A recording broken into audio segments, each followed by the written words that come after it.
Well, hi everybody. Hope everybody's doing really well today. I'm just sitting here in front of my window looking out at the cold, snowy ground, and we're about to get a huge snowfall apparently starting Sunday evening. And so we're preparing for that, but I have a little bit of a dilemma.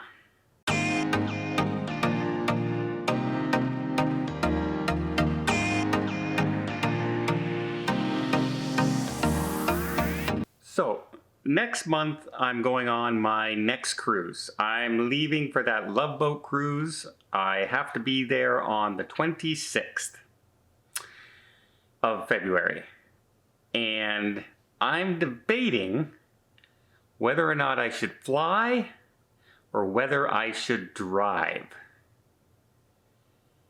And there's a lot of pros and cons to each one. Pro is I get to see the countryside. I get to see different places that I either haven't been to at all or haven't been to in a long, long time. So places like Denver, Colorado has always been a place I want to drive through the mountains and the side, and just the area itself. Reminds me a little bit of entering BC from the west coast of Canada. It looks like a beautiful, beautiful drive up through that area.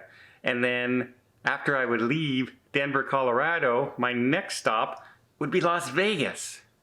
Vegas, baby! So, and then I'm right close to my port in Los Angeles. So there's, traveling through Kansas and other places, it looks like it would be a really good drive.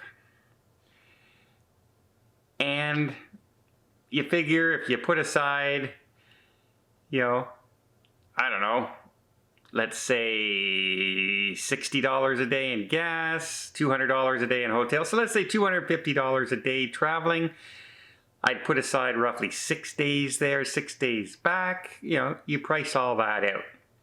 Because airfare here in Canada, for me to fly to LA, grant you, I get there in 5.5 hours, it's not a 6-day trip, is close to $4,000 for me.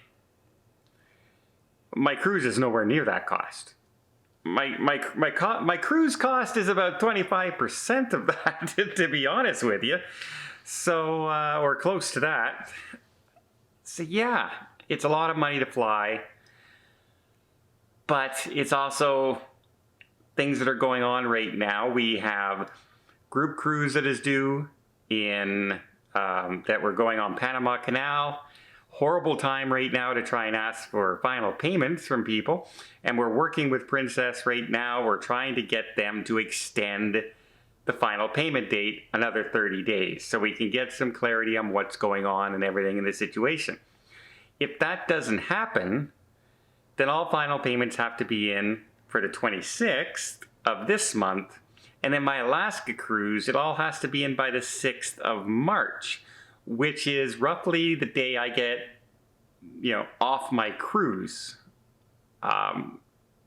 So everything has to be done before that, which means I would not be able to afford the time of a 6-day trip each way plus a cruise in the middle. As much as I would like to do it and enjoy it, it just feasibly not there time-wise. However, if Princess extends that timeline, then I can have all the payments done before my cruise gets there, and I can work on the Alaska cruise final payments when I come back. There would be time enough for that. So that's my predicament. And I guess a lot of it just is when you're trying to work with the cruise lines. And here's the thing, like if you're a cruise line right now, and you're still sticking to the old timelines, like 90-day timelines, 120-day timelines for final payment, And right now, with everything you're seeing in the news, with canceled ports, canceled cruise destinations, you know, quarantined on ships, more cases on ships, that's all the news media is covering right now. And then you go to somebody and say, oh, by the way, you owe us $5, $6, $7, $8, $9, $10,000. Most people are saying, yeah, that's okay. We'll wait. Thank you very much. We'll cancel this cruise and give us our money back. We'll go another time. So I'm not quite sure what the holdup is with one of my favorite cruise lines. I'm not quite sure what the thought process there is right now with the cruise line, because it would be a smart business move to reduce that final payment date, especially right now. For the next 2 months, January, February, we will reduce our final payment dates 60 days. It's a smart business move. Other cruise lines have done it. Some cruise lines have done it to 30 days. And this cruise line, I'm getting nowhere with right now. I do have my bosses with my travel industry reaching out to them and saying, hey, you know, what's going on? You're poised to lose a lot of business. You're poised to have a ton of cancellations. Maybe think this through a little bit. But so far, no news. We'll see what happens. But that's my dilemma. What do you guys think? Do you think it would be a fun drive? Like, I like to drive. I usually get a book on tape. A couple of them, and I don't try and listen to the radio along the way. I'll listen to a book on tape. And so some of those stories are 9-10 hours long, which is perfect for a long trip, right? You can find a favorite author, a favorite story, like a Sherlock Holmes or something, where it's the same character but a lot of different stories. And you can listen to a whole series of books on a trip like that.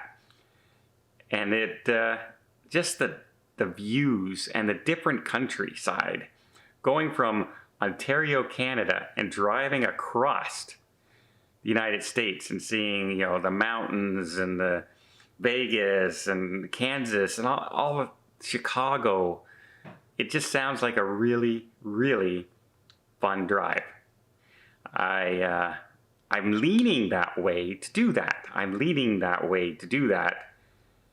But a lot of it right now depends on how much cooperation I'm going to get with that cruise line. All I can do is wait and see.